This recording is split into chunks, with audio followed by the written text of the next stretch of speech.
성경 요한계시록 11장 3절 이하의 말씀 볼게요. 내가 나의 두 증인에게 권세를 주리니 저희가 굵은 베옷을 입고 1260일을 예언하리라. 이는 이 땅에 주 앞에 섰는 두 감람나무와 두 촛대니 만일 누구든지 저희를 해하고자 한즉 저희 입에서 불이 나와서 그 원수를 소멸할지니 누구든지 해하려 하면 반드시 이와 같이 죽임을 당하리라. 저희가 권세를 가지고 하늘을 닫아 그 예언을 하는 날 동안 비 오지 못하게 하고 또 권세를 가지고 물을 변하여 피 되게 하고 아무 때든지 원하는 대로 여러 가지 재앙으로 땅을 치리로다.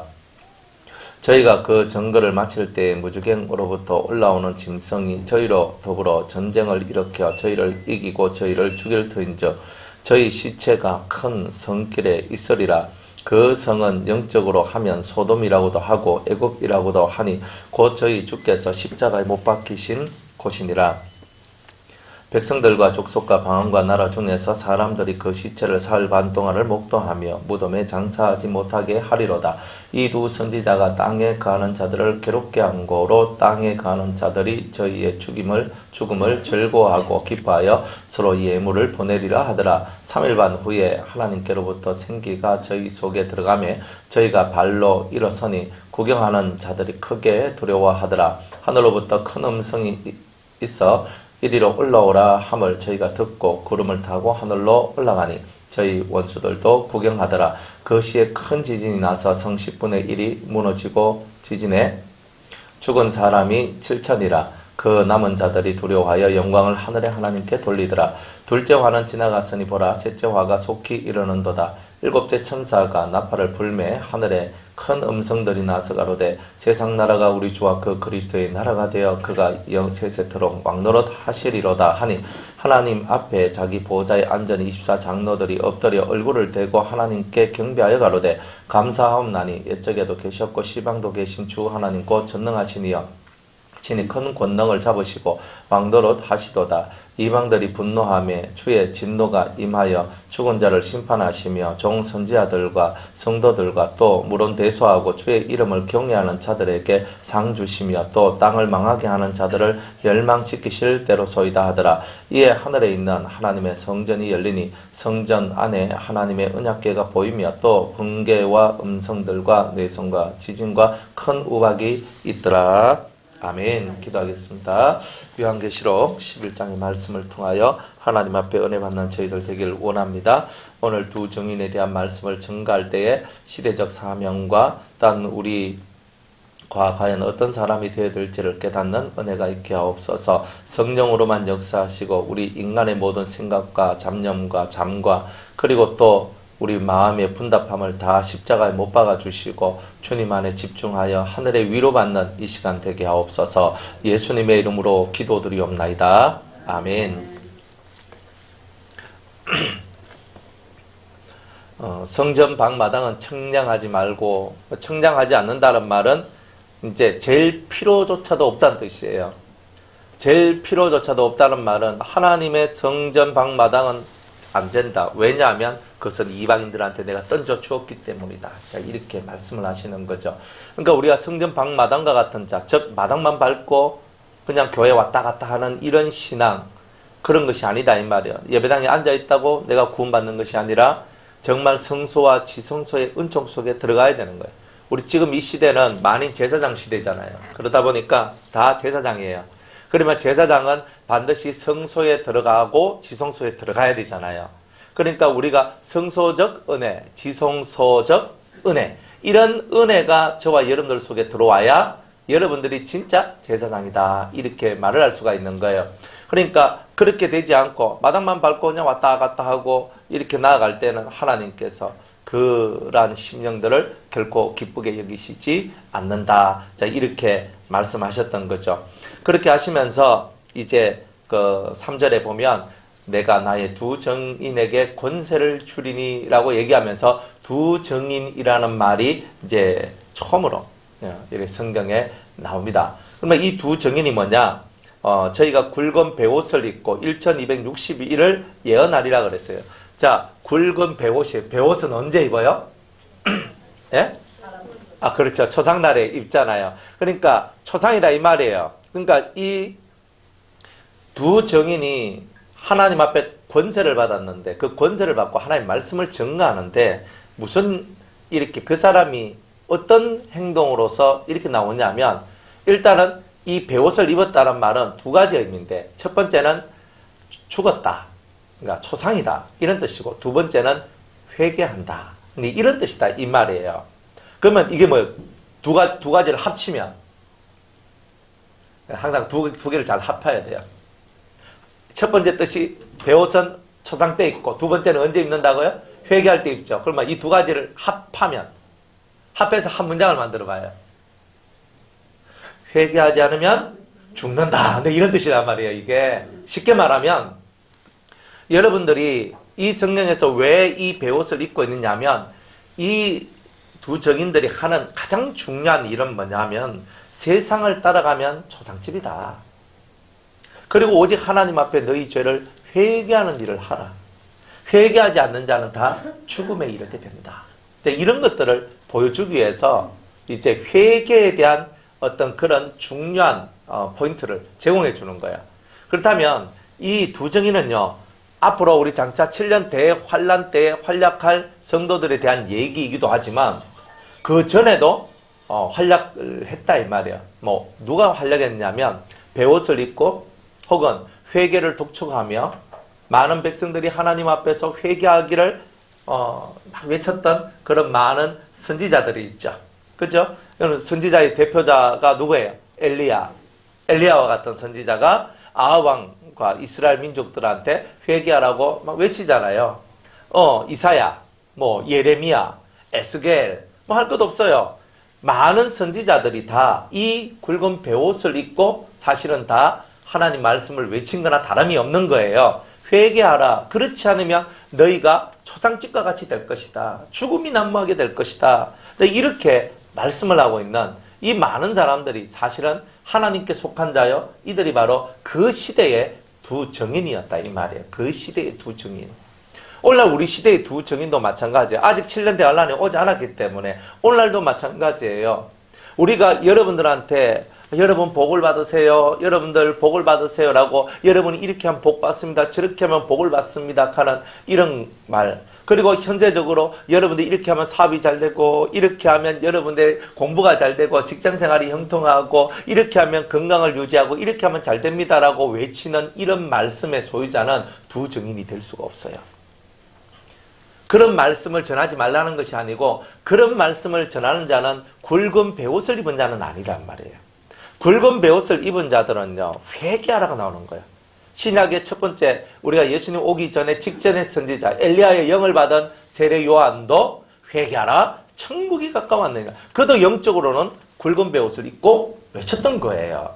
그러니까 이 시대에 많은 성도들이 있지만은 회개하라는 말을 듣기를 좋아하는 사람은 사실은 드물어요. 뭐 여러분들도 마찬가지잖아요. 그죠? 아니 뭐 권사님 회개하세요. 집사님 회개하세요. 혹은 뭐 목사님 회개하세요. 이렇게 하면 니나 이렇게 하면서 이렇게 얘기하는 게 진짜 많단 말이에요. 그러니까 이 회개를 외치는 자들은 시대적으로 다들 핍박을 받았다는 거예요. 핍박을 받았다.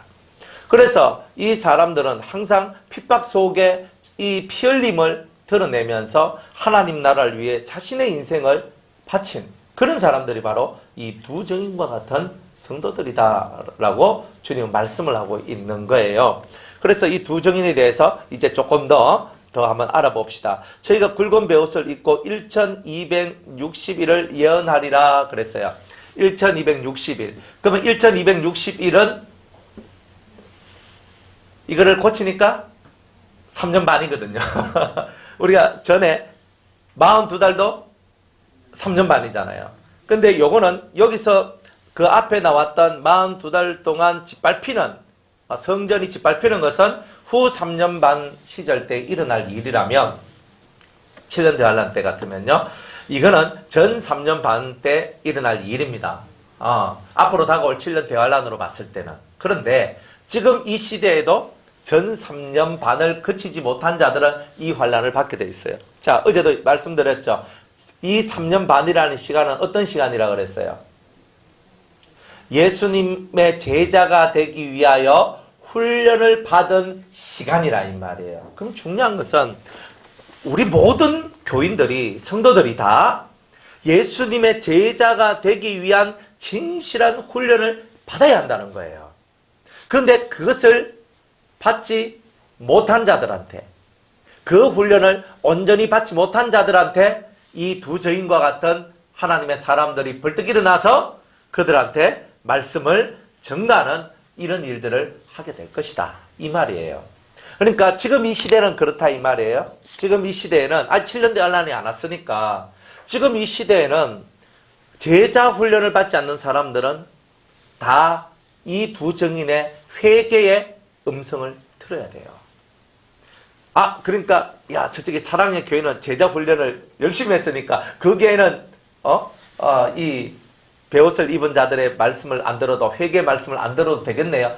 그 제자 훈련이 아니라, 각 교회에서 하고 있는 그런 제자 훈련이 아니라 진짜 예수님께서 살아계실 때에 그 12명의 제자와 혹은 사도 바울과 같이 그들에게 진실한 하늘의 말씀을 전달해주고 그와 같이 동일한 삶을 살도록 했던 바로 그 제자 훈련을 얘기하는 거예요.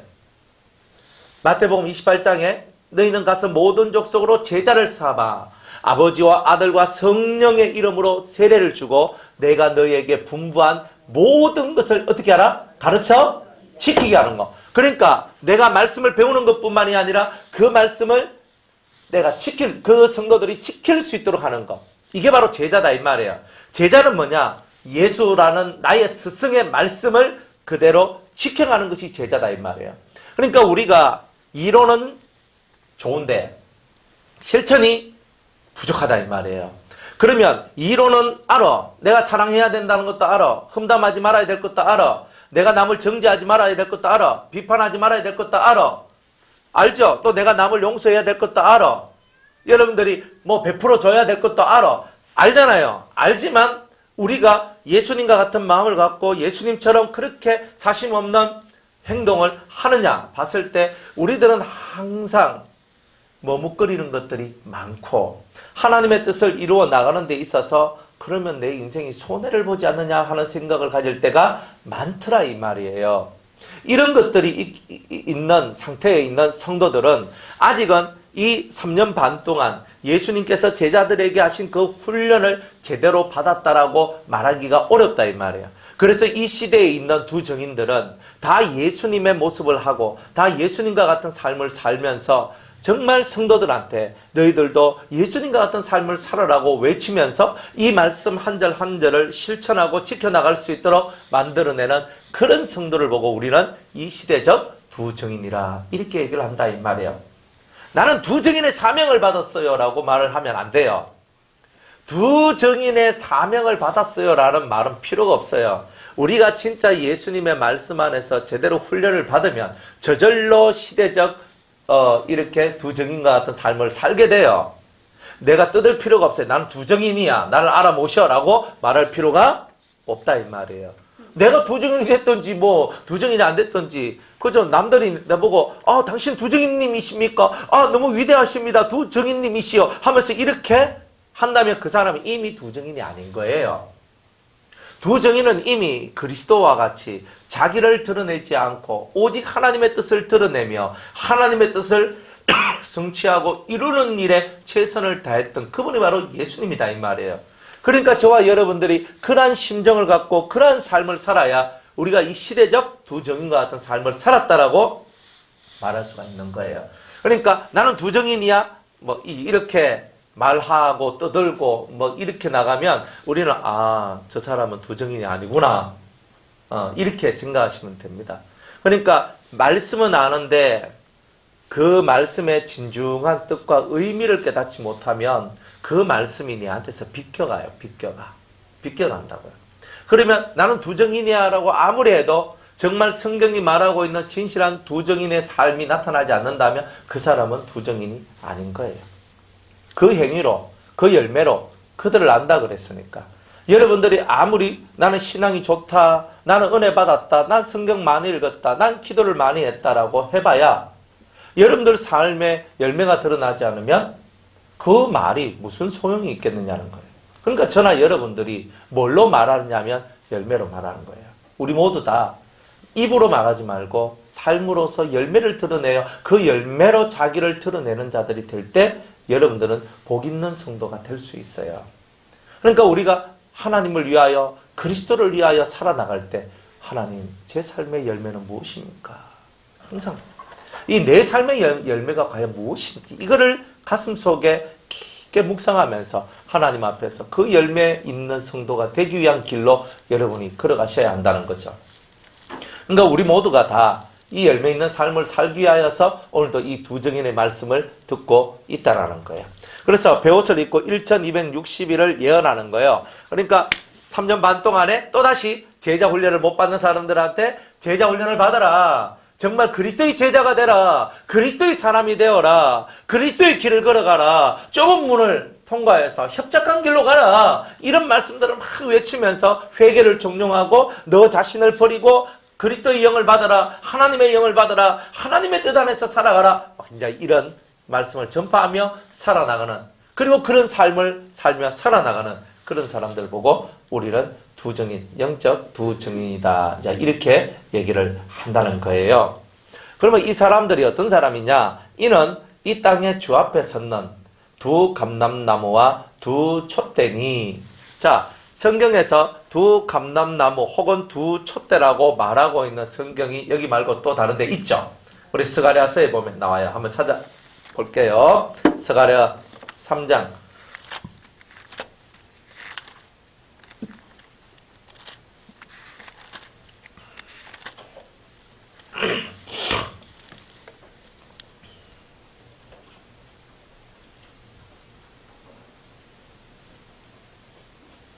네, 4장이지, 4장, 그죠?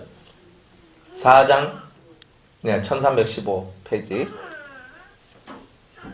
자, 1절부터 제가 한번 읽어볼게요. 내게 말하던 천사가 다시 와서 나를 깨우니 마치 자는 사람이 깨우니 그가 내게 묻되 네가 무엇을 보느냐? 내가 대답하되 내가 보니 순금 등대가 있는데 그 꼭대기에 주발 같은 것이 있고 또 그 등대에 7 등잔이 있으며 그 등대 꼭대기 등잔에는 7 관이 있고 그 등대 곁에 두 감람나무가 있는데 하나는 그 주발 우편에 있고 하나는 그 좌편에 있나이다. 자, 등대가 이렇게 있는데 등대 좌우편에, 그죠? 감람나무가 하나씩 이렇게 딱 서 있다 그러죠. 그런데 떡상에도 서 있을 수도 있잖아요. 그리고 향단에도 서 있을 수 있잖아요. 그런데 하필이면 이 금촛대, 그죠? 등잔이라고 말하고 있는 등대 옆에 좌우로 서 있는 거예요. 그러면 이분들하고 성령의 역사가 대단히 친밀하다는 거죠. 그죠? 여기서 7 등잔이 있는데 그 등잔 옆에, 그 등대 곁에 두 감람나무가 있다라고 했으니까 이 사람들은 하나님 앞에서 7 성령을 받고 하나님의 크나큰 능력을 가지고 있는 사람이다. 이렇게 말할 수가 있어요. 여러분들 아까도 우리 요한계시록에 보면 하나님 앞에서 권세를 받았다라고 얘기를 했잖아요. 근데 이 권세가 뭐냐? 바로 이 7 성령의 역사심이 이들 속에 들어왔다. 이제 이렇게 얘기를 하는 거예요. 그러니까 대단한 성령의 역사들이 이들을 통하여서 드러나게 될 것을 말씀하고 있는 거예요. 자, 한번 넘어갑니다. 4절에 내게 말하는 천사에게 물어 가로되 내 주여 이것들이 무엇이니까? 내게 말하는 천사가 대답하여 가로되 네가 이것들이 무엇인지 알지 못하느냐? 내가 대답하되 내 주여 내가 알지 못하나이다. 그가 내게 일러 가로되 여호와께서 스룹바벨에게 하신 말씀이 이러하니라. 만군의 여호와께서 말씀하시되 이는 힘으로 되지 아니하며 능으로 되지 아니하고 오직 나의 신으로 되느니라. 자, 그러니까 하나님 앞에서 어떤 일을 할 때 나의 힘으로도 되지 않고 나의 능으로도 되지 않는데요. 오직 여호와의 신으로 된다는 거예요. 그러니까 이 두 감람나무는 하나님의 신적인 능력을 이들이 충만하게 받게 돼요. 그러니까 성경에 보면 입에서 뭐가 나온다 그래요? 입에서 불이 나와서 까불면 죽는다. 뭐 이렇게 되는, 정말 이런 게 나오는 거예요. 그리고 하늘에서 비를 내리지 말라 하면 비가 안 내려오고, 하늘에서 뭐 불이 내려오라 하면 불이 내리고, 가뭄이 뭐 내리시라 하면 가뭄이 내리고, 기가 막히죠. 이런 거 보고 사람들이 내가 두 증인이다 뭐 이렇게 얘기하는 거예요. 왜? 두 증인 보니까 너무나 멋있잖아요. 그러니까 너무나 멋있으니까 나도 이 멋있는 두 증인 되고 싶어요. 이래가 나는 두 증인의 사명을 갖고 있어. 하지만 절대 여러분들 착각하면 안 돼요. 큰일 나요. 그러니까 이 큰일 나는 게 있어요. 아인데 긴축해도 안 되는 거예요. 큰사나 네가 무엇이냐? 네가 스룹바벨 앞에 평지가 되리라. 그가 머릿돌을 내어놓을 때에 무리가 외치기를 은총은총이 그에게 있을지어다 하리라 하셨고, 여호와의 말씀이 또 내게 임하여 가라사대 스룹바벨의 손이 이전에 지대를 놓았은저 그 손이 또한 그것을 마치리라 하셨나니, 만군의 여호와께서 나를 너희에게 보내신 줄을 네가 알리라 하셨나니라. 작은 일의 날이라고 멸시하는 자가 누구냐? 이 일곱은 온 세상에 두루 다니는 여호와의 눈이라. 다림줄이 스룹바벨의 손에 있음을 보고 기뻐하리라. 자, 그러면서 본격적으로 내가 그에게 물어가로되 등대 좌우에 두 감람나무는 무슨 뜻이니까? 다시 그에게 물어가로되 금기름을 흘러내는 두 금관 옆에 있는 이 감람나무 두 가지는 무슨 뜻이니까? 그가 내게 대답하여 가로되 네가 이것이 무엇인지 알지 못하느냐? 대답하되 네 주여 알지 못하나이다. 가로되 이는 기름 발리운 자 둘이니 온 세상의 주 앞에 모셔 섰는 자니라. 이렇게 말씀합니다. 기름 발리운 자다. 기름이 발려졌어요. 그러니까 이 사람들은 다른 사람들보다 독특하게 성령의 역사가 더 강해요. 성령의 역사가 대단히 강해요. 그래서 이 사람들 속에는요, 신적인 역사와 권능들이 막 이렇게 이루어지는 거예요. 그러면 온 세상의 주 앞에, 온 세상의 주는 여호와거든요. 하나님 앞에서, 지금은 예수 그리스도 앞에서 그리스도를 모시고 때때로는 하나님을 모시고 섰는 자들이다. 이렇게 말씀을 하는 거예요. 근데 이들이 하고 있는 행동을 보면요, 다시 요한계시록 11장 5절로 보면 만일 누구든지 저희를 해하고자 한즉 저희 입에서 불이 나서 그 원수를 소멸할지니 누구든지 해하려 하면 반드시 이와 같이 죽임을 당하리라 그랬어요. 또 저희가 권세를 가지고 하늘을 닫아 그 예언을 하는 날 동안 비 오지 못하게 하고, 또 권세를 가지고 물을 변하여 피되게 하고 아무 때든지 원하는 대로 여러 가지 재앙으로 땅을 치리로다 그래요. 그러면 여기서 딱 보니까 성경 구약에 어떤 선지자들이 이런 모습을 가지고 있었다는 거 기억나시죠? 자, 잘 봐요. 자, 불이 나서 저희들을 소멸한다 그랬는데, 하늘에서 불을 내려가지고 사람을 죽인 사람이 성경에 있나요? 누구예요? 엘리야는 불을 끌어 내려가지고 제단을 태웠어요. 또, 예? 또 엘리야가, 그죠? 엘리야 맞죠? 또 엘리야가 자기를 데리러 왔던 그런 그 50명의 군사들을 3번인가 그래가지고 하늘에서 불을 내려가지고 그들을 죽이게 만들었죠. 맞죠? 그러면 엘리야가 불을 토해내어서 사람을 죽게 하고 제단을 태우고 불의 역사를 만들어낸 사람은 엘리야예요. 그 다음에 두 번째로 물을 변하여 피되게 하는 사람은 누구예요? 모세죠. 그러면 또 뭐 예언하는 날 동안 비 오지 못하게 했다. 이거 누구예요? 엘리야죠. 그러면 수많은 재앙들이 있는데, 재앙을 드러내고 많은 역사를 드러낸 사람이 있지만 특별히 2명을 집어내요. 엘리야와 모세를 집어내요. 자, 변화산에서 예수님을 만난 두 사람이 누구예요? 엘리야와 모세죠. 그러니까 주님을 모셔 섰는 사람, 엘리야와 같고 모세와 같은 사람, 이런 거예요. 그래서 두 증인이라는 말이 2명이라는 말이 아니고, 이렇게 모세와 같이 엘리야와 같이 정말 하나님의 뜻을 받들어서 하나님을 섬기며 정말 하나님의 뜻을 이루어 나갈 때 그에게 많은 하늘의 능력이 내려와서 뭐 외치니까 막 전하니까 하늘에서 비가 내리지 않고 3년 반 동안 가뭄이 되게 하고, 또 기도하니까 하늘에서 불이 떨어지게 하고, 뭐 이런 역사들이 있나요? 또 기도하니까 죽은 자가 살아나게 하고, 병든 자를 고치고, 문둥병을 고치고, 이런 일들이 엘리야나 엘리사와 같은 선지자를 통하여서 막 드러나죠. 그러니까 이런 일들을 하는 사람을 보고, 그런데 이런 일들을 하는 사람을 보면 누가 생각나냐 하면 예수님이 생각나는 거예요. 왜 그러냐면 예수님은요, 엘리야보다 모세보다 더 크고 더 많은 기적과 이적을 베풀었어요. 그래서 예수님이 오셨을 때 이 땅에 수많은 선지자가 왔어도 이렇게 많은 사람을 고치고 살리고 한 사람은 없었다라는 거예요. 그래서 그때 많은 사람들이 예수님을 정말 메시아가 아닌가라고 생각할 정도로 그 메시아인 예수님을 정말 이런 분은 다시 없을 것이다 할 정도로 예수님은 많은 기적과 이적을 이 땅에 베푸셨다 이 말이에요. 그러니까 이 두 증인들은 예수님만큼은 아니라 할지라도 거기에 버금가는 수준의 많은 이적과 기사들을 베풀면서 하늘의 뜻을 이 세상에 선포하는 바로 그런 자들이다. 그 사람들, 근데 누구의 영을 받은 사람과 같으냐면 꼭 엘리야의 영을 받거나 혹은 모세의 영을 받은 자와 같아요. 모세는 하나님의 말씀이죠. 하나님의 법이죠.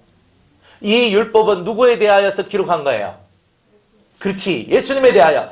사도 바울은 그걸 못 깨달았잖아요. 이 모든 율법이 누구를 위하여? 그리스도를 위하여 기록되어져 있고 또한 그리스도인이 살아가야 될 삶의 규범을 다 우리한테 말씀해주고 있는 거잖아요. 그러니까 이 말씀은, 이 율법은, 다른 말로 토라는 여호와의 말씀이고 여호와의 말씀은 진리다 이 말이에요. 왜? 요한복음 17장 17절에 하나님 아버지의 말씀은 다 진리니라 했거든. 그러니까 아버지 입에서 나오는 말씀들이 바로 옛날에는 율법이라고 불려졌다 이 말이에요. 다. 근데 그 말씀이 다 진리인데, 그러니까 모세와 같이 이 시대에도 혹은 지난 시대에도 모세와 같이 하나님의 진리를 전파하고 엘리야와 같이 하나님의 능력을 드러내면서 하나님의 뜻을 이 세상에 반포하고 선포하며 나아갔던 수많은 선지자들이다 이 말이에요. 그 사람들이 누구냐? 그 사람들이 바로 두 증인이다. 이렇게 말씀하는 거예요. 무슨 말인지 이해가 가시죠? 그래서 두 증인이라고 얘기했을 때는 구약에 있는 큰 선지자 두 사람을 예표로 뽑는 거예요. 그리고 모세와 엘리야라는 이 큰 선지자 두 명을 모토로 해서 두 증인이란 말이 세워진 거다 이 말이에요. 그리고 이라는 숫자 자체가 분리하다, 구별하다 하는 뜻을 가지고 있어요. 이 세상 속에서 분리되어져서 거룩한 심령을 가진 자다 하는 뜻을 가지고 있는 거예요. 그러니까 여러분들이 두 증인이라는 것이 바로 이런 것이구나. 그러면 우리들도 이 시대에 두 증인이 될 수 있겠죠. 그게 뭐예요? 그리스도의 진리를 전파하고 그리스도의 능력을 드러내면서 많은 사람들을 옳은 대로 이끌어들이며 회개하게 만들며, 그래서 그들이 그리스도의 제자가 되도록 만드는 일을 하는 그 사람들이 오늘날 이 시대에는 두 증인이다 이 말이에요. 그러니까 여러분들이 바로 이 시대의 두 증인이 되어야 한다는 겁니다. 할렐루야. 그래서 이 하나님 앞에서 이런 증인이 되는 것이 중요합니다. 물론 이 시대에는요, 아직 우리 시대는요, 비가 오지 않게 하옵소서 한다고 비가 오지 않고 이런 일들은 별로 없어요. 그러나 진짜 이 두 증인과 같이 하나님 앞에 올바로 세워진 사람은요, 입에서 나간 말대로 돼요. 이게 있어요. 이 말뜻은 지금 이 시대에는요, 입에서 나가는 말대로 이루어지는 역사가 있다 이런 뜻이에요. 그러면 여러분들 입에서 나온 말이 실제적으로 이루어지면 여러분들은 두 증인적 권세를 가지고 있다라고 말할 수 있어요. 헛방치면 내가 무슨 말을 하는데 그 말이 이루어지지도 않고 되지도 않고 아무 효험도 없고, 그러면 그건 뭐예요? 그건 아닌 거야. 그러니까 우리는 하나님 앞에서 두 증인이라는 말은요, 그 입에서 나온 말대로 그대로 이루어지는 거예요. 만약 이 두 증인과 같은 사람이 저주를 했어요, 누군가를. 당신은 이렇게 될 것이야 라고 딱 했으면 그대로 되는 거예요. 그런데 진짜 하나님의 사람들은 저주하기보다는 복을 주기를 원해요. 맞죠? 그런데 그렇지 않는 사람들이 있거든요. 성경에 보면. 성경에도 정말 복을 주고 싶어도 복을 줄 수 없을 정도로 그런 삶을 살아간 자들이 있어요. 그런 사람들한테 저주가 내려가요. 대표적으로 신약시대에는 그죠? 아나니아와 삽비라와 같은 사람들이 자기 재물을 다 팔아가지고 그 사도들 발 앞에 내어놓고 이 공동체 생활을 해야 되는데, 자기가 얼마를 숨겨놨어. 그리고 이 베드로 앞에 왔거든요. 그래 아나니아가 왔어요. 그러니까 베드로가 물어요. 네가 정말 이게 다냐? 이렇게 물었어요. 그러니까 네 답니다 했거든요. 네가 어떻게 하나님의 성령을 거스리고 이렇게 하나님을 속이려고 하느냐? 사람을 속이려고 한 것이 아니라 성령을 속이려고 하나님을 속이려고 했는 것이다 라고 하는데 그 사람이 죽어버려요. 적시로 저주를 받죠. 적시로 죽어버려요. 그리고 그 다음에 삽비라가 와가지고 그 시체를 내어간 자들이 돌아올 때쯤 돼가지고 이 여인이 이 베드로 앞에 와요. 그래가지고 그 베드로한테 베드로가 또 이 여인한테 묻어요. 정말 너가 판돈이 이거밖에 없느냐? 그러니까 네 없어요 하고 부부가 똑같은 말을 했어요. 그러니까 네 남편을 메어간 자들이 너까지도 메어갈 것이다 해가 죽어버려요. 여러분 사도들이 두 증인이 아닐까요? 그 시대에 정말 예수의 삶을 재현하고 예수의 길을 걸어가고 예수님처럼 권세를 부리며 그러면서 살아있는 자를 죽이게 만들고 죽도록 만들고 죽은 자를 살도록 만들어요. 베드로와 사도 바울과 같은 이런 사도들은요 다 죽은 자를 살려본 경험이 있는 자들이에요. 대단하잖아요. 그러니까 이런 멋진 일들을 하면서 사역을 했던 사람들이에요. 그러니까 그 사도 예수님은 가고 없었지만 예수님과 같은 삶을 살며 예수님과 같은 진리를 증거하며 예수님과 같은 권세를 갖고 일했던 사람들, 그들을 우리는 사도라고 불렀지만 혹은 예수님의 제자라고 불렀지만 영적으로는 그들이 두 증인과 같은 삶을 산 사람들이다라고 우리는 말할 수가 있다 이 말이에요. 그러니까 여러분들이 그렇구나. 또 많은 이렇게 세월들 통해서 우리가 역사적으로 기록이 남지 않고 그리고 누가 어떻게 했다는 소리를 우리는 잘 못 들어서 하지. 그렇죠? 그렇지만 정말 진짜 하나님의 사람들은요. 그 입에서 나온 말대로 돼요. 내가 너를 축복한다 하면 그 축복이 내려와요. 내가 너를 복 주기를 복 준다 하는 말은 좀 그렇죠. 자기가 신도 아닌데 복 준다 하는 말은 그래요. 그래서 우리는 사람들은 내가 너를 축복하노라 하거든. 내가 하나님 앞에 네가 복을 받을 수 있도록 빌겠다 이렇게 얘기하잖아요. 안 그래요? 사람은 복을 주는 자가 아니죠. 사람은 복을 주는 자가 아니고 사람은 복을 비는 자예요. 그렇죠? 복은 누가 줘요? 하나님이 주신 거잖아요. 그러니까 내가 너한테 복을 주겠다라고 말하는 것은 이미 자기가 하나님 자리에 올라간 거예요. 그러니까 내가 당신을 축복합니다.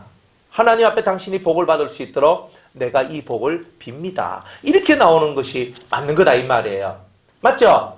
그래서 복을 비는 거예요. 그래서 누구님 당신에게 하나님의 사랑과 하늘의 신령한 복과 땅의 기름진 복이 당신에게 임하기를 원합니다. 그래서 이렇게 이게 뭐야? 축복하는 거잖아요.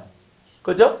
하나님께서 당신의 삶을 붙드시기를 원합니다 하면서 막 이렇게 얘기하는 게 뭐예요? 그게 축복하는 거잖아요. 그리고 복은 누가 주셔요? 그 사람이 복을 받기에 합당한 자면 하나님께서 복을 주시는 거예요. 그렇잖아요. 근데 이 두 증인들은요, 두 증인들 속에는 어떤 권세가 있냐면 그 입에서 그대로 다이렉트로 하나님의 권세가 그대로 탁 하면서 드러나 버리는 거예요. 그러니까 무서운 거예요.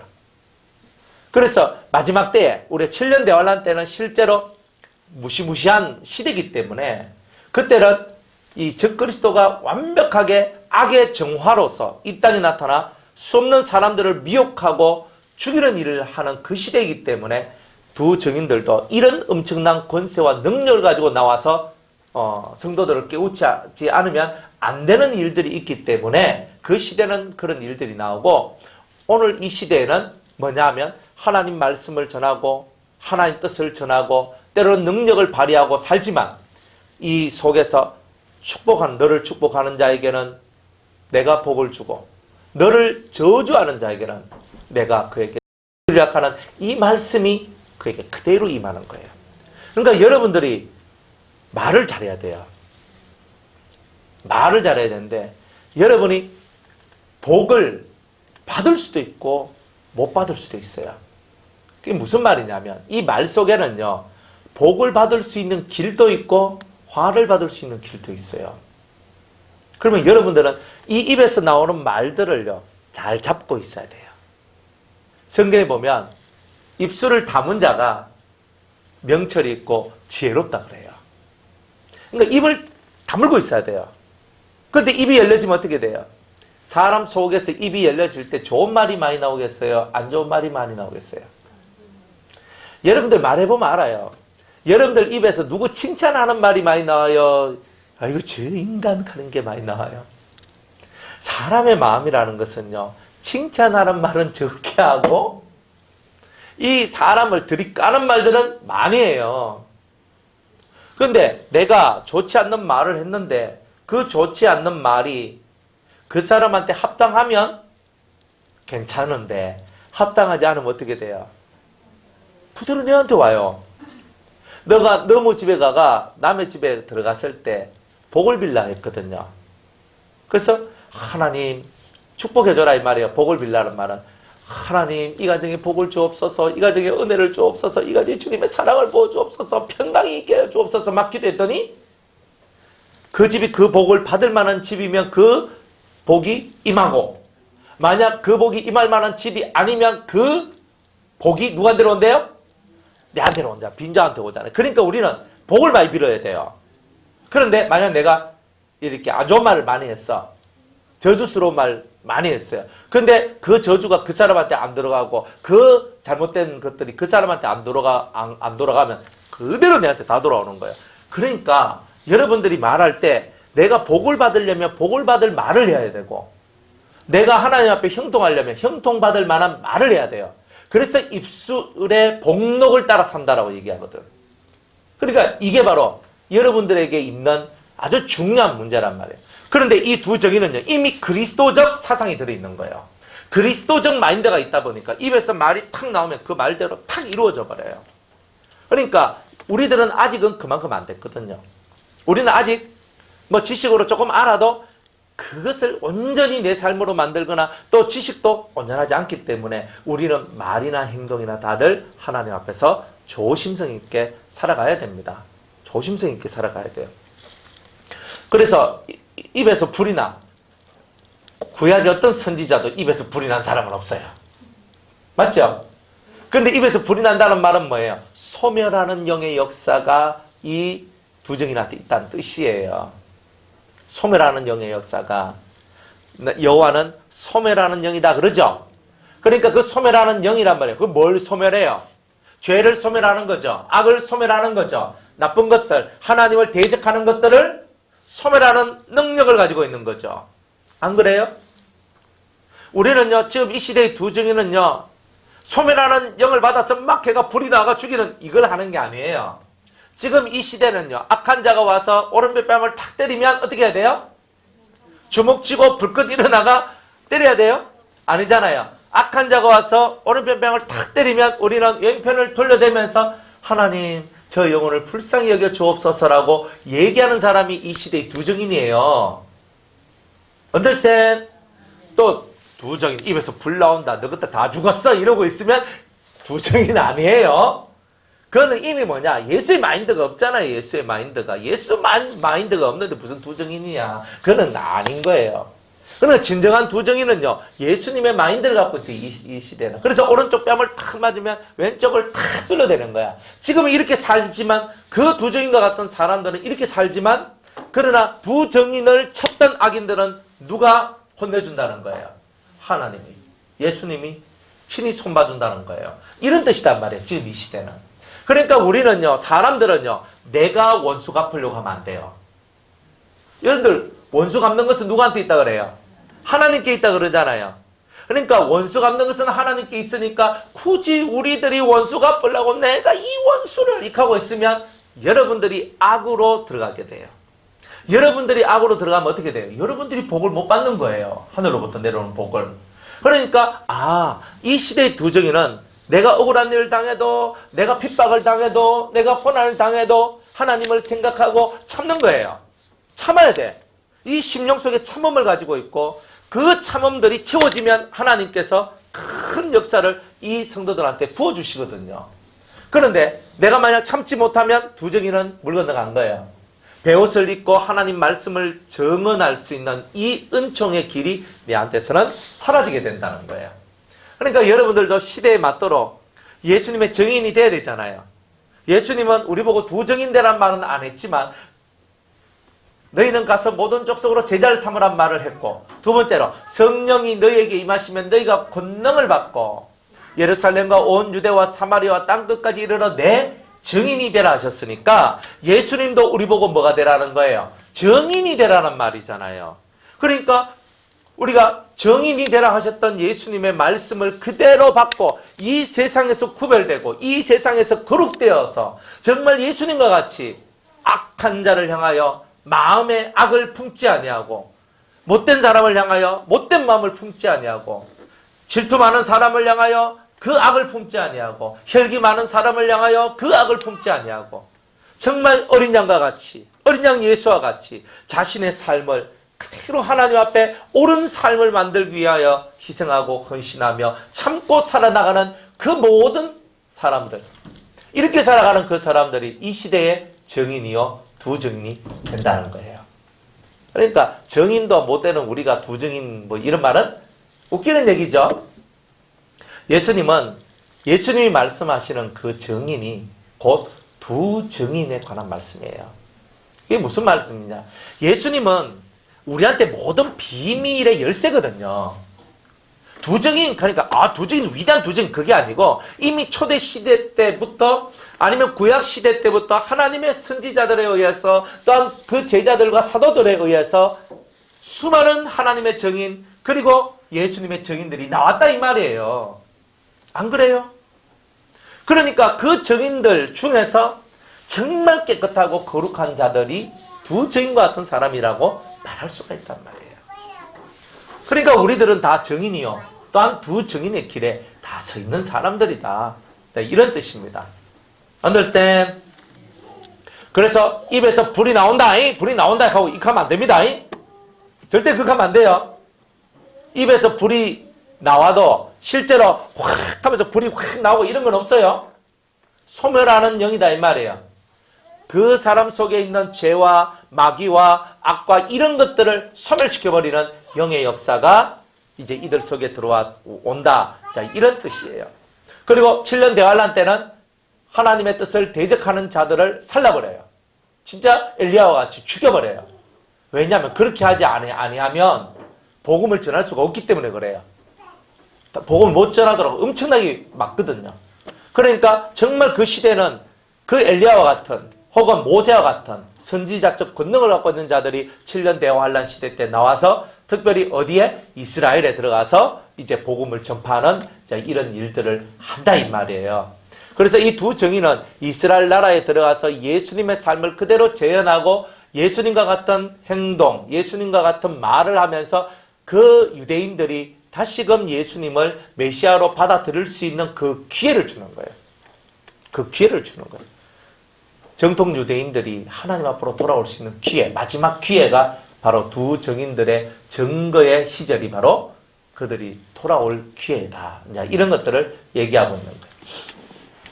그러니까 두 증인에 대해서 그저 여러분들이 이제 대충 뭔 줄 알겠죠? 대답이 없으면 이긴지 저긴지 뭐 알 수가 있어야지. 네, 그래요. 자, 여기까지가 뭐냐? 두 증인들이 하는 일에 대해서 그리고 그들이 갖고 있는 권세에 대해서 이 시대와 7년 대환란이라는 시대 속에서 각자 조금의 차이는 있다 이 말이에요. 차이는 있으니까 그 차이들 속에서 일어나고 있는 일들을 여러분들한테 말씀을 드렸어요. 자, 7절에 저희가 그 증거를 마칠 때에 무적행으로부터 올라오는 짐승이 저희로 더불어 전쟁을 일으켜 저희를 이기고 저희를 죽일 터인즉. 자, 이렇게 얘기를 합니다. 자, 증거를 마칠 때라고 얘기했으니까 자기의 사명이 다하면 이런 뜻이죠. 자기의 사명이 다하면, 자, 무적행은 지옥이죠, 그죠? 지옥으로부터 올라오는 뭐가? 짐승이. 그러니까 이 짐승이 뭐예요? 적그리스도죠. 짐승이 7년 대환란 시대 때는 적그리스도를 얘기하는 거고, 지금 우리가 살고 있는 이 시대나 이전에 구약이나 신약의 이전 시대에는 짐승이 누구를 상징할까요? 예? 하나님을 믿지 않는 왕, 하나님을 믿지 않는 힘을 가지고 있는 정치 세력들, 종교인들, 이런 자들을 보고 짐승이라 얘기하는 거예요. 짐승이라 얘기하는 거예요. 이사야가 죽었죠. 토백해서 죽임을 당했거든요. 누구한테요? 므낫세 왕한테.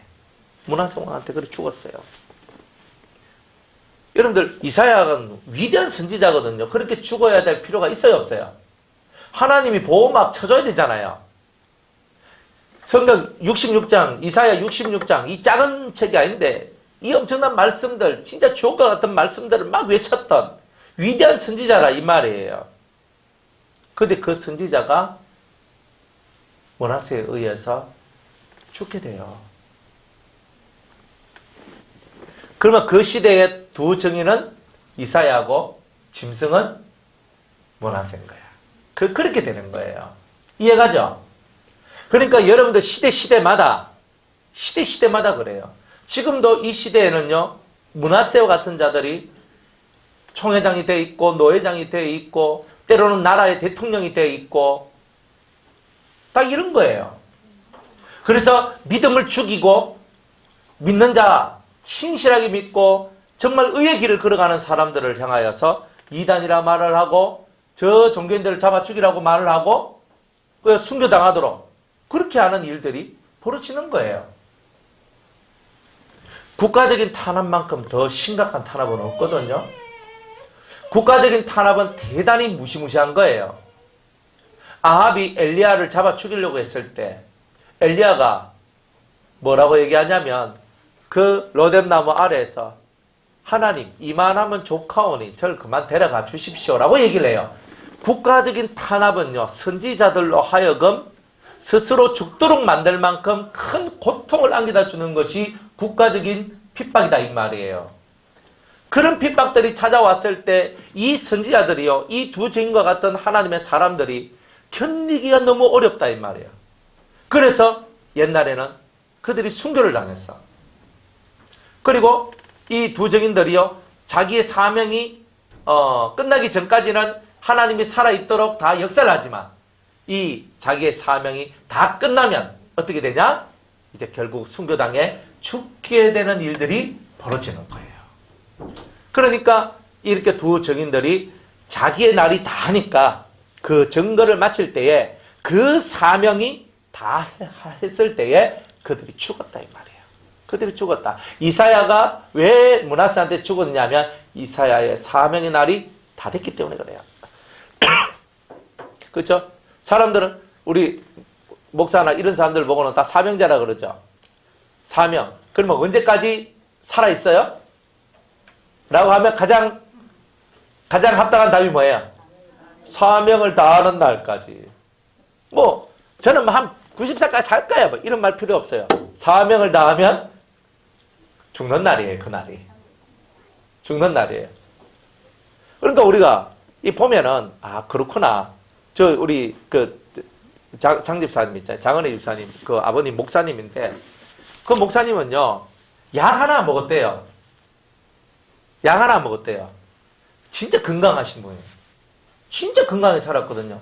그런데 그분이 이제 이 나라에 대한 어떤 그런 아픔들 때문에 계속 하나님 앞에 이제 몇 달 동안 계속 철학기도를 하셨대요. 계속 하나님 이 나라 이 민족을 불쌍히 해달라고 막 이렇게 기도를 하셨대요. 하시다가 어느 날 새벽에 가신 거예요. 근데 그렇게 건강한 사람이 그렇게 갈 일은 없거든요. 근데 왜 그런가? 건강하고 상관이 없어요. 사명자들은, 목회자들은 딱 네 할 일을 다 했다 싶을 때는요, 우리 인간의 뜻이나 인간의 어떤 의미나 이런 거하고 상관없이 데리고 가버려요. 그러니까 언제든지 네가 사명을 잘 감당했다 싶으면 데리고 가시고, 진짜 시원찮게 사명 감당 못하고 있으면 할 때까지 나 또 데리고 가. 그건 하나의 마음이에요. 그죠? 내가 요거 고쳐서 써먹겠다 싶으면 주님이 계속 고난을 주면서 쓰고 나이가 그만이 들어보면 자기 수명만큼 살다 가요. 하지만 하나님 앞에 갔을 때 영광이 하나도 없어요. 사명자들은요, 자기 사명을 감당하고 죽어야 하늘에 가서 영광이 있고 예수님 볼 낯이 있는 거예요. 근데 예수님 보려고 하니까 얼굴을 못 드는 거예요. 주님 보려면. 그러니까 우리 모두 다 마찬가지예요.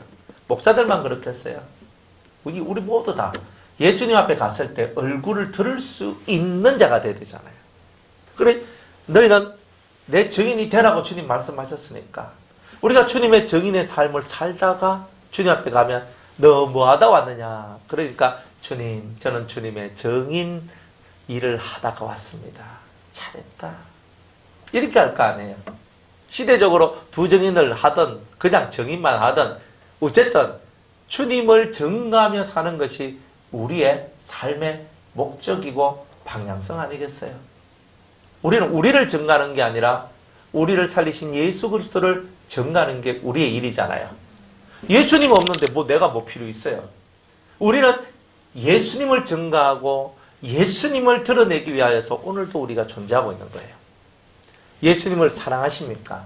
여러분을 비우고 여러분 안에 예수님을 모셔드리고 예수님을 드러내고 예수님을 증거하세요. 그게 바로 성도의 마땅한 삶인 거예요. 내가 능력이 있으면 어때? 내가 능력 좀 없으면 어때? 아무 상관없어요. 능력이 없으면. 그죠? 계시록 3장 8절에서 10절 말씀 딱 보여잡고 적은 능력으로도 하나님의 말씀을 지키리 빌라델비아 교회 성도가 되게 하심을 감사합니다 하면서 이래 살면 되는 거예요. 뭐 어떤 능력 많다고 하는데 능력 많은 게 교만을 만들어내잖아요. 능력 많은 사람은 대충 다 그냥 내 말 들어라 그래 복 받는다 이렇게 합니다. 대충 다 그래요. 지 말을 안 들으면 복을 못 받아. 그런데 위계 질서는 있거든요. 하나님 앞에 질서는 있어요. 질서는 지켜야 돼. 하지만 그 말 안 듣는다고 내가 복을 못 받고 그러겠어요? 그 말씀하시는 분의 입에서 나오는 말씀이 하나님의 마음과 하나님의 뜻과 일치가 될 때는 그 말이 통용이 되겠지만 근데 하나님하고 하나님 뜻하고 맞지도 않는 그런 것을 갖고 말하는데 그거 순종 안 하면 네 복 못 받는다 하는데 그렇게 말하는 것은 옳지 않잖아요. 그러니까 항상 기준은 뭐냐? 복을 받을 수 있는 모든 기준은 어디에 있어요? 성경에.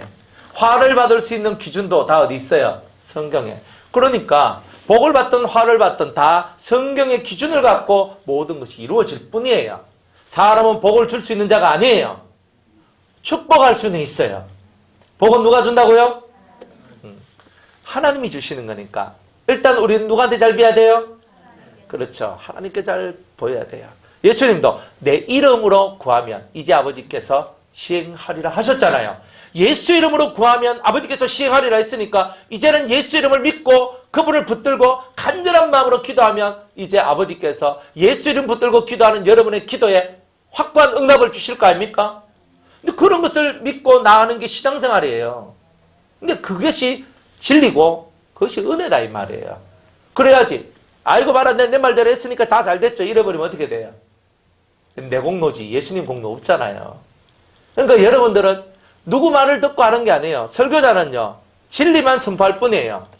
그리고 여러분들은 그 말씀을 붙들고 예수님 앞에서 내가 이렇게 하고 이렇게 하고 이렇게 하리라 결단하고 여러분 삶을 바꾸는 것은 여러분이 하는 거예요. 설교자는 바른 말씀을 전하고 여러분들은 그 말씀을 붙들고 예수님 앞에서 내가 어떻게 살아야 되는지를 깨닫고 그렇게 사는 거예요. 그렇게 해야 이게 쿵짝이 맞는 거예요. 안 그래요? 그래야 우리의 삶이 다 복을 받는 거예요. 저도 복을 받고 여러분들도 복을 받고 우리 모두 복을 받아. 그래서 우리의 떡방죽 그릇에 우리의 쌀독에 쌀이 떨어지지 아니하고 귀한 잔의 열매가 떨어지지 아니하고 이런 은혜들이 우리의 삶 속에서 나타나는 거 아니에요. 우리가 왜 하나님 앞에 복을 못 받아요? 못 받는 이유는 하나님하고 자꾸 동떨어진 삶을 살고 주의 말씀하고 동떨어진 삶을 살고 있기 때문에 그런 거예요. 2020 해에 그죠? 전 6개월에 20가지 복을 받으시고 후 6개월에 20가지 복을 받으세요. 그죠? 복을 받으라 하면 다 좋아하시더라고요. 맨날 회개하라 하다가 한번 복을 받으라 하면 엄청 좋아요. 눈 땡그래고 저 양반 왜 저러지? 이렇게. 그죠? 정말 주님께서는 여러분들한테 전 3년 만의 훈련을 통해서 제자로서 정인이 되면 저절로 복이 돼요. 저절로 복이 돼요. 복 주소서 안 해도 저절로 돼요. 저절로 되는 걸 해야 되죠. 우리는 가지인데 예수님은 포도나무고, 가지가 포도나무에 붙어 있으면 절로 열매를 맺는다 그랬잖아요. 그러니까 우리가 안 붙어 있으니까 열매가 없지. 무슨 신앙에 좋은 열매를 맺으려 그러면, 열매를 맺으려 그러면 내가 예수님한테 붙어 있으면 되잖아요. 내가 예수님한테 붙어 있으면 저절로 열매 맺을 낀데, 열매 못 맺는 게 무슨 내 탓이요? 자기 탓이지. 남 탓하지 마요. 하고 목사님이 조금만 더 잘했으면 무슨 목사 타령을 하노? 여러분들 성경 다 들고 있고 목사보다 더 나은 지식과 지혜와 능력과 청명과 많은 것을 갖고 계시잖아요. 그러면 누구 탓할 필요 없어. 그냥 여러분이 성경을 읽고 깨닫고 말씀 듣고 깨달은 대로 그대로 실천하고 살면 저절로 복이 임한다 이 말이에요. 얼마나 좋아요. 안 그래요? 그래서 이 짐승들이 올라와요. 그 시대의 짐승은 므낫세와 같은 짐승들. 그죠? 하나님의 사람들을 핍박하는 짐승들, 로마 황제와 같이, 도미티안 황제와 같이, 네로 황제와 같이 그 권력의 최고의 끝점에 올라가서 믿는 자들을 탄압하고 죽였던 수많은 자들이 뭘로 표현되었다? 짐승으로 표현되었다 이 말이에요. 그리고 마지막 때에 7년 대환란 시대 때 이 짐승은 적그리스도를 얘기하고, 적그리스도가 올라와서 이 두 증인들을 다 잡아 죽이는 일들이 나오게 될 것이다. 죽는 이유가 힘이 없어서 죽는 게 아니고 사명이 다 됐기 때문에 죽는 거야. 성도의 죽음은 때가 돼서 죽는 거지, 마귀의 권세가 우리보다 크기 때문에 우리가 죽는 게 아니에요. 그걸 알아야 돼요. 마귀의 권세가 크기 때문에 우리가 진다 이게 아니고, 우리가 그때 피를 뿌려야 그 피 위에 세워진 교회가, 피 위에 세워진 하나님의 나라가 굳건하기 때문에 하나님은 우리에게 그 예수님과 같은 희생의 피를 뿌리라고 우리에게 말씀하시기 때문에 우리는 순교도 하는 거다 이 말이에요. 할렐루야. 그러니까 여러분들이 그냥 막 살아가는 것이 아니라, 순교자의 마음 따라서 정말 나는 죽고 내 안에 예수님이 살기를 원합니다. 내 목숨까지라도 주님께 내어놓고 나는 살기를 원합니다. 자, 이런 고백을 하며 나아가고, 또 그런 마음의 다짐을 하고 나아갈 때 여러분들이 이 시대의 두 증인이 될 것이다. 자, 이 말입니다. 자, 8절에 저희 시체가 저희로 더불어 전쟁을 일으켜 저희를 이기고 저희를 죽일 터인즉 저희 시체가 큰 성길에 있으리니 그 성은 영적으로 하면 소돔이요. 그리고 소돔이라고도 하고 애굽이라고도 하니 곧 저희 주께서 십자가에 못 박히신 곳이다. 어디서 죽느냐 하면 소돔이라는 곳에서 죽고 에돔이라는 곳에서 죽는데요. 그건 뭐냐? 영적으로 소돔, 영적으로 애굽이라 그래요. 그러면 뭐냐 하면은 세상 한복판에서 죽는다는 뜻이에요. 가장 타락한 곳이 소돔이잖아요. 성경에서 타락한 도시, 하나님 앞에 너무나 타락해서 하나님 앞에 벌받은 도시, 여기를 보고 우리는 당장에 소돔과 고모라라고 얘기를 하잖아요. 그러니까 죄악으로 가장 충만한 가장 중심부를 보고 우리는 뭐라고 한다? 소돔이라 한단 말이에요. 그 죄악의 중심부에서. 그리고 또 애굽은 뭐예요? 애굽은 이 세상 자체를 얘기하잖아요. 이 세상 한복판, 소돔 한복판에서. 근데 그게 뭐냐? 골고다 언덕이다 이 말이에요. 그게 뭐냐? 세상의 죄의 한중간에서 예수님이 십자가에 못 박혀 죽으셨듯이 우리들 또한 그렇게 죽게 될 것이다. 이렇게 이 두 증인들도 이렇게 죽게 될 것이다. 자, 이렇게 얘기를 하는 거예요. 죄가 역사하지 않는 곳에서, 애굽은 하나님이 없는 곳이거든요. 소돔은 죄가 만연하는 곳이에요. 너무 꽉 차있는 충만한 곳이에요. 하나님이 없고 죄가 꽉 차있는 그곳에서 이런 증인들이 죽지 그냥 죽는 건 없어요. 그래서 이렇게 죽게 되는 거예요. 주께서 십자가에 못 박힌 곳, 갈보리 언덕,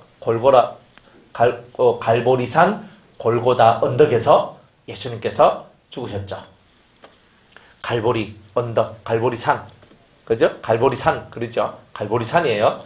그리고 골고다라는 언덕에서 예수님이 십자가에 못 박혀 죽으신 거예요. 그러니까 얼마나 그랬어요, 그죠? 그런데 이것이 뭐냐면 세상 하나님이 없는 곳에서 죄악의 한복판에 예수님이 죽으신 거다. 그래서 세상 중심에 내가 서다가 예수님은 세상 죄악의 중심에 서서 그 십자가에서 흘리신 피로 죄악을 씻어냈다 이 말이에요. 이제 그런 일들을 예수님이 하셨다.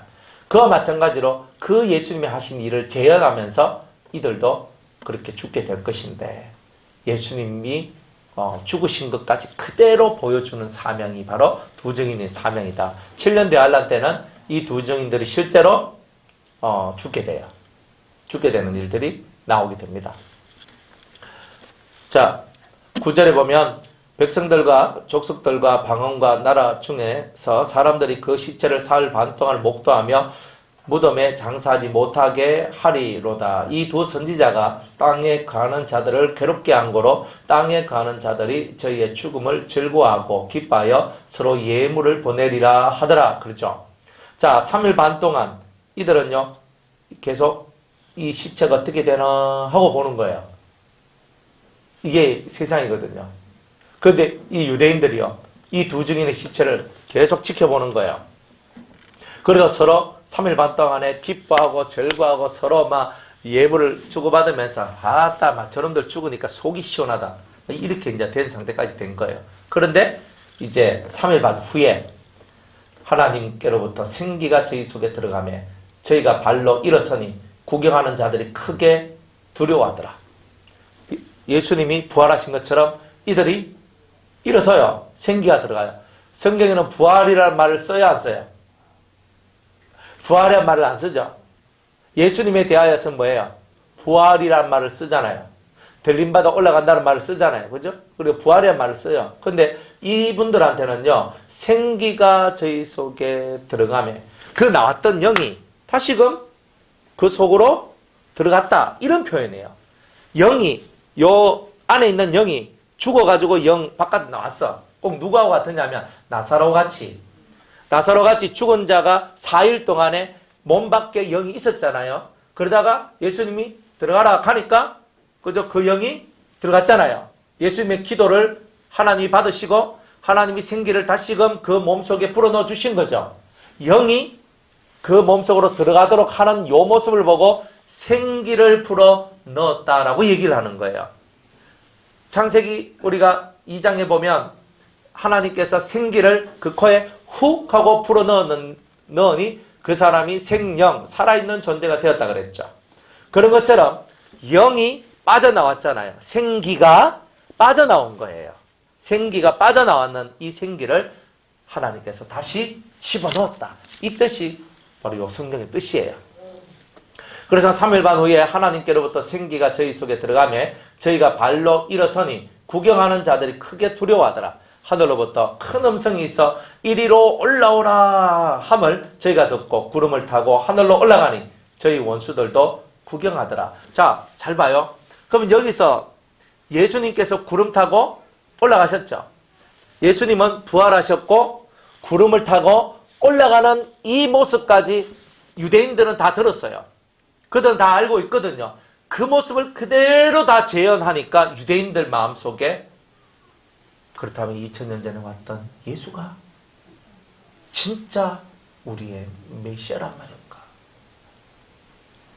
이 마음에 이 진짜 정통파 유대인들이 이 마음에 지진이 일어나기 시작하는 거예요. 지진이 일어나요. 지진. 그래서 그 시에 큰 지진이 나서라고 얘기하잖아요. 그죠? 그러니까 이들 심령 속에 큰 지진이 일어나서 성 10분의 1이 무너지고 10분의 1이 무너지는 거예요. 그리고 지진에 죽은 사람이 7천이라. 그 속에 들어있는 하나님을 믿지 않는 그 예수 그리스도를 믿지 않는 요소들이 팍팍팍팍 죽어가지고 예수 그리스도가 나의 구주이십니다라고 사도 바울이 변화된 것처럼 이들도 변화되는 역사가 나오게 될 것을 우리에게 이제 말한 거예요.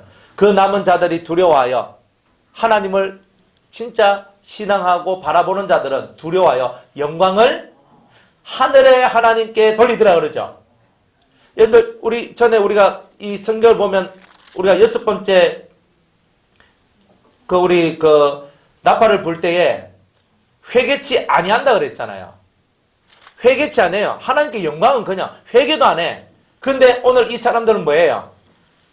영광을 하나님께 돌린다 그래요. 하늘의 하나님께. 그러면 뭐예요? 영광을 왜 돌려요? 예수 그리스도가 메시아로 확 받아들여진 거다, 이런 뜻이다 이 말이에요.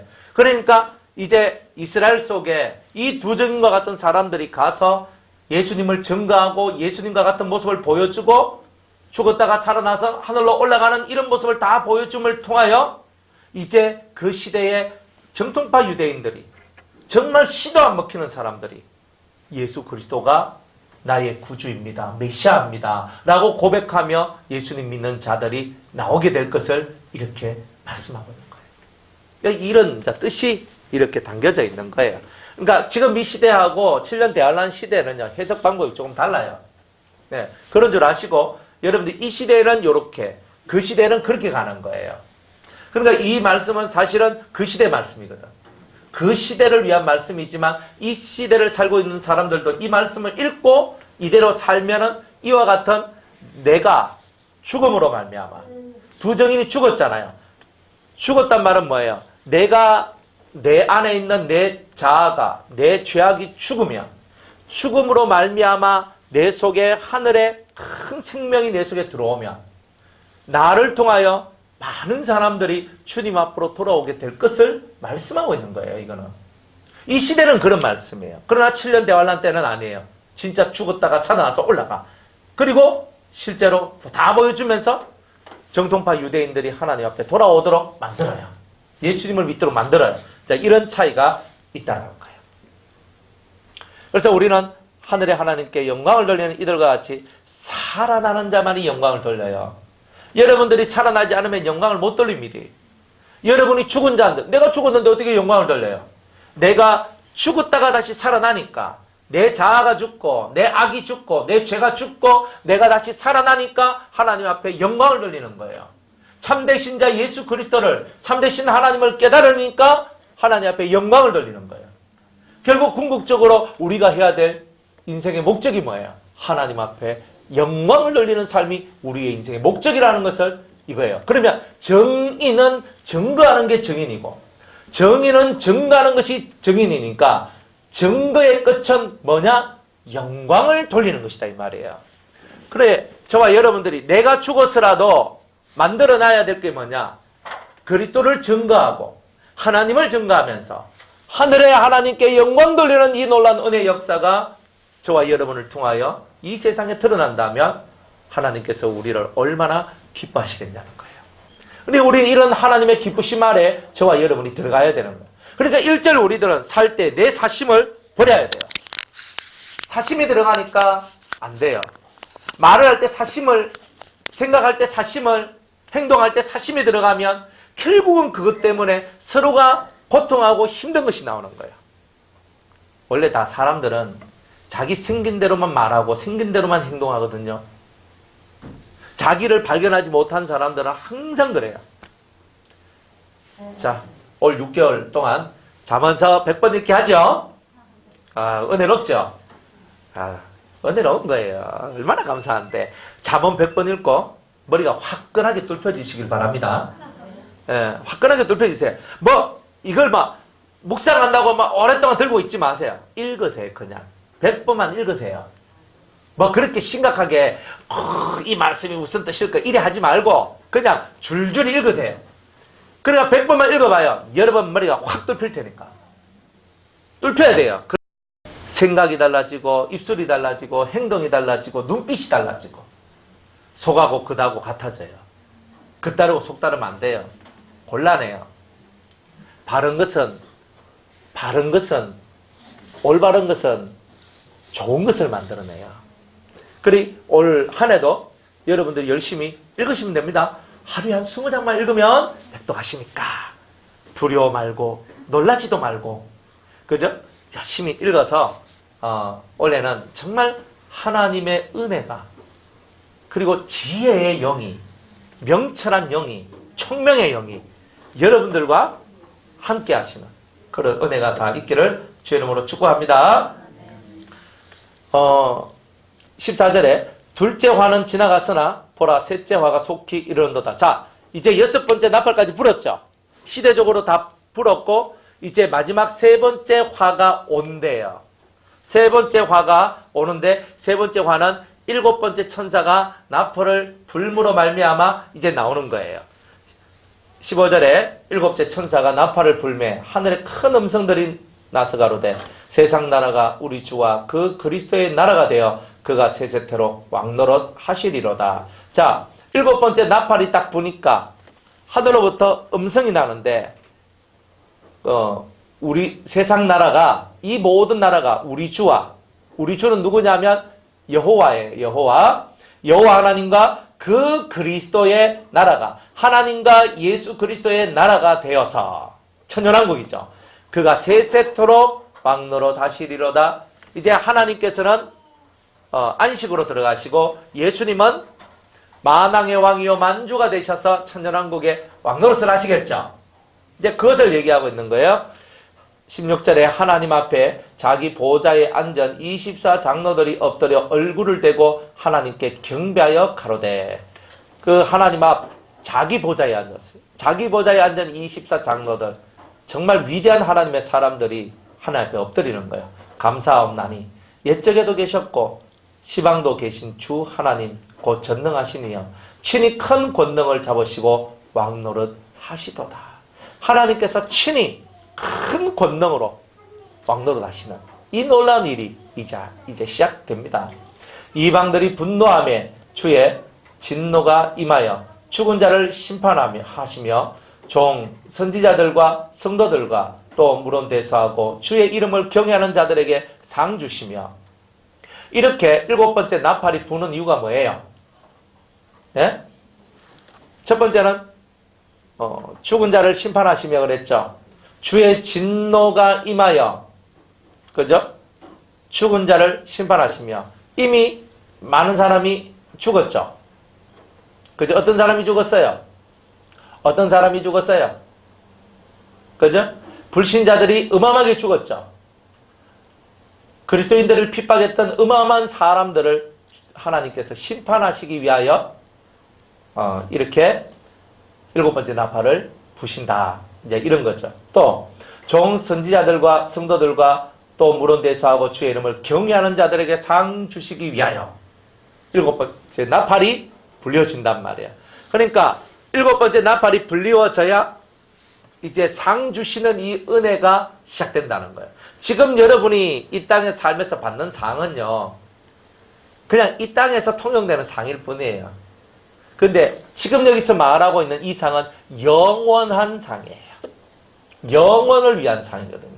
영원토록 내게 존재하는 상이다 이 말이에요. 이 상을 주시기 위하여 일곱 번째 나팔이 불려진다.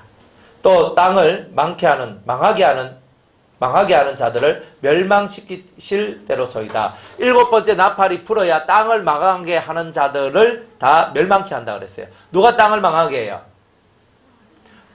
마귀 사탄, 적그리스도, 거짓 선지자, 이런 자들이 이 땅을 멸망시키고 망하게 하는 자들이잖아요. 이런 자들을 다 없애기 위하여 몇 번째 나팔이 불어야 된다? 일곱 번째 나팔. 그러니까 저와 여러분들은 우리의 기도 제목이 어떻게 돼야 되냐면, 하나님 일곱 번째 나팔이 우리에게 불리워지게 하여 주옵소서, 이렇게 기도해야 돼요.